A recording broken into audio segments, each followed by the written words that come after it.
Word for somebody on today, because you feel that because of your past you are not qualified to do what it is that God has called you to do. But I stopped by this morning to invite you to Zechariah chapter 3 verse 5 and remind you that who the Lord has called clean, let no man call unclean.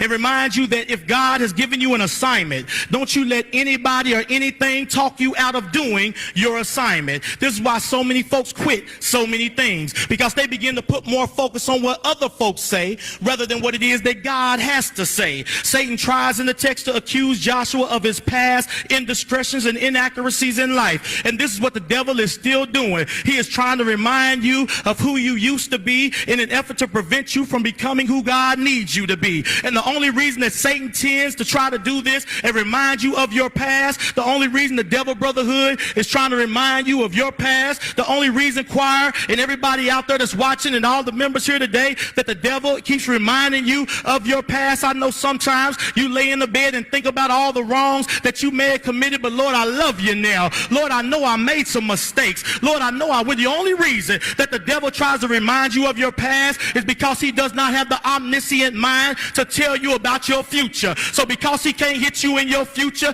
he has to keep throwing up your past. If the devil and the enemy only realized what God had in store for your life, he would have already tried to kill you by now. I said if the devil knew what God had for each one of you in your life, he would have already tried to kill you by now. And for many of us, we know what it's like to have haters in our life. We know what it's like to have things go on in our life, and we haven't even gotten to the place that God has for us to get. You got folk hating on you and you ain't even got that much. Folk are talking about you and you ain't even got that much. Folk are jealous and you still trying to figure out how you gonna get out of a hole. If the devil knew all that God had in store for you, if matter of fact, let me flip the script. If you knew all that God had in store for you, would you walk like you walk right now? Would you talk like you talk right now? Or would you position yourself in a way where God can bless you? To whom much is given, much is gonna be required. But the reason you can't get it is because you haven't met the requirements to receive it.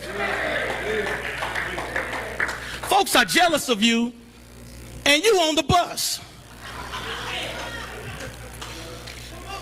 How's somebody in a house jealous of you and you got an apartment? Don't get mad at them. The enemy is accusing you.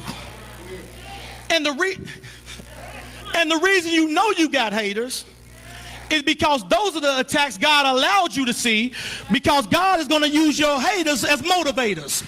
So that he knows you don't have enough sense to motivate yourself, he'll send folk in your circle that will talk down about you and talk bad about you, and all you can do is eat, sleep, and think about your return. Boy, you better preach. But yet, the Holy Spirit ain't no joke, but yet, folks are still jealous of you because they see the potential in you. Learn to see the potential in yourself.